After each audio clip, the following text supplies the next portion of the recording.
Assalamualaikum, Sampurasun, Om Swastiastu, salam sejahtera untuk kita semua. Kali ini menyambung cerita petarung alam lain. Bagian ini adalah bagian bertemu dengan penunggang kuda terbang. Setelah pertempuran pertama, pertempuran berikutnya itu hampir tiap malam dilewati oleh Bambang dan Tomo. Mereka melawan makhluk yang wujudnya aneh-aneh, yang tidak bisa digambarkan pada saat itu. Suatu hari Bambang dan Wanto jalan-jalan keliling kota Jogja. Malam hari mereka naik motor. Waktu itu jalanan tidak begitu ramai, melewati jalan-jalan perkotaan dari arah ujung Jogja sampai Malioboro, dan mungkin melewati belakang Malioboro juga. Di beberapa titik Bambang melihat makhluk-makhluk yang wujudnya aneh. Nah, saat melewati suatu depan diskotik, Bambang kaget melihat suatu makhluk. Wujudnya itu mirip alat kelamin pria.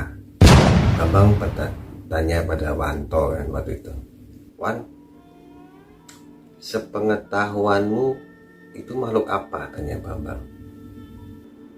"Nah, kamu udah lihat ya, itulah kadang makhluk-makhluk yang mempengaruhi nafsu seks manusia.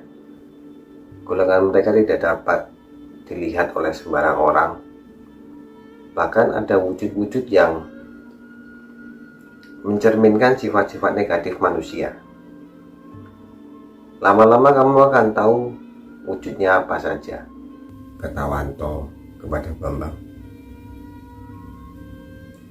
Di sekolah paginya, saat pelajaran ekstrakurikuler menggambar, Pak Iwan merencanakan pergi ke suatu tempat untuk mencari objek gambar. Akhirnya dimusyawarahkan satu kelas, ada satu tempat, akhirnya mereka akan ke satu tempat wisata di Kaliurang. Kaliurang itu adalah tempat wisata di dekat Merapi, objek wisata pegunungan. Di hari yang ditentukan, akhirnya mereka pergi ke Kaliurang.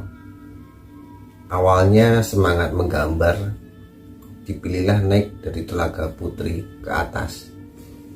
Lumayan menanjak ke atas, dan akhirnya sampai di atas karena kelelahan mereka nggak jadi menggambar dan hanya piknik.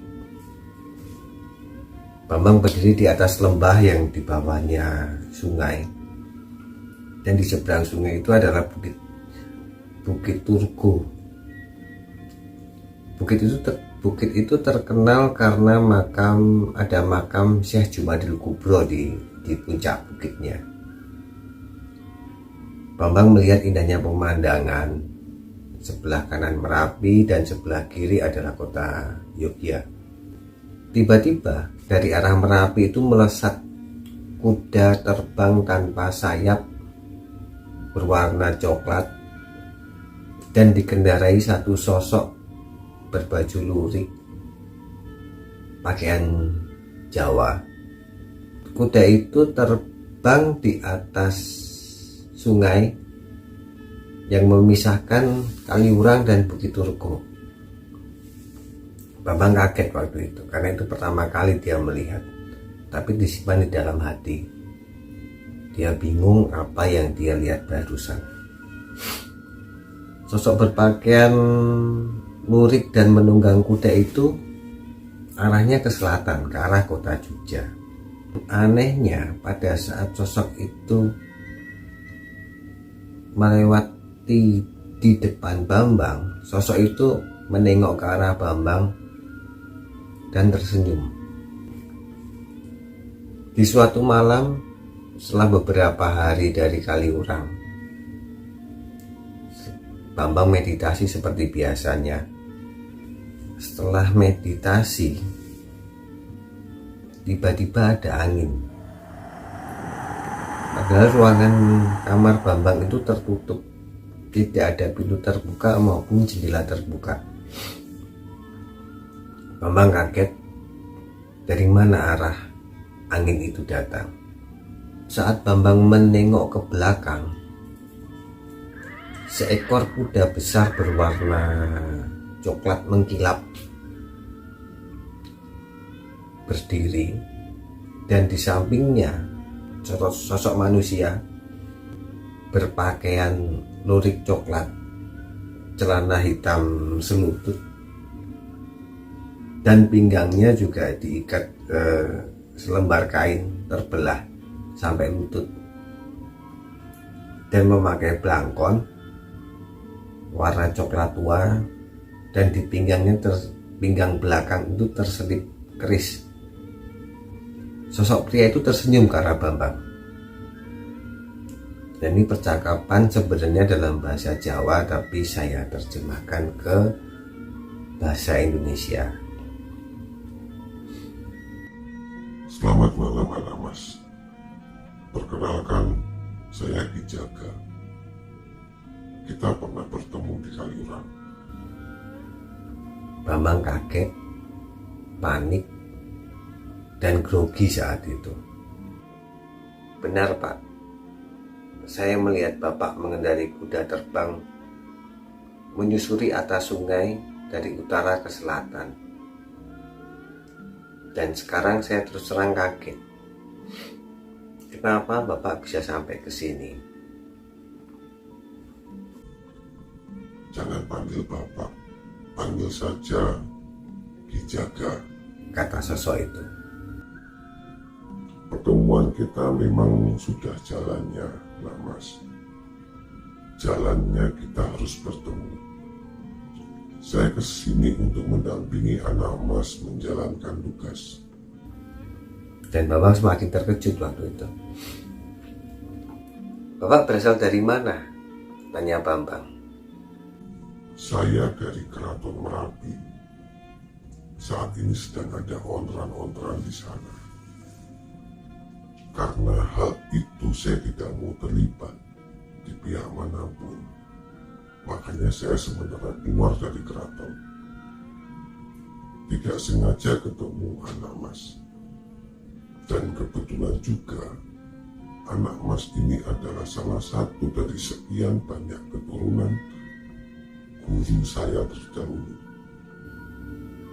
Bambang bingung, tidak tahu harus menjawab apa terhadap permintaan tersebut. Begini Ki, saya tidak bisa menjawab. Banyak hal yang harus saya pertimbangkan, dan saya tidak mau pada akhirnya nanti bermasalah dengan Merapi. Besok saya akan berikan jawaban.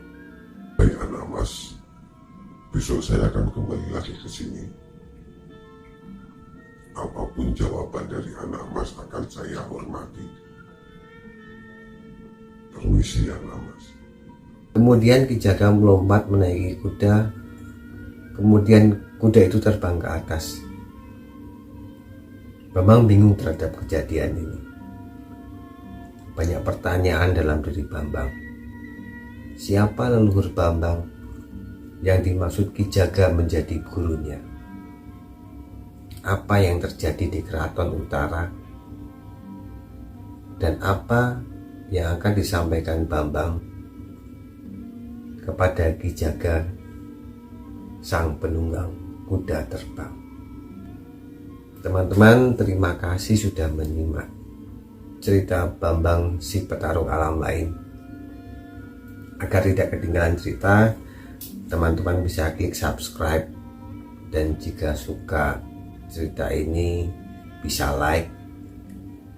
Untuk saran-saran, teman-teman bisa komen, disampaikan di komen, dan nanti saya akan menjawab.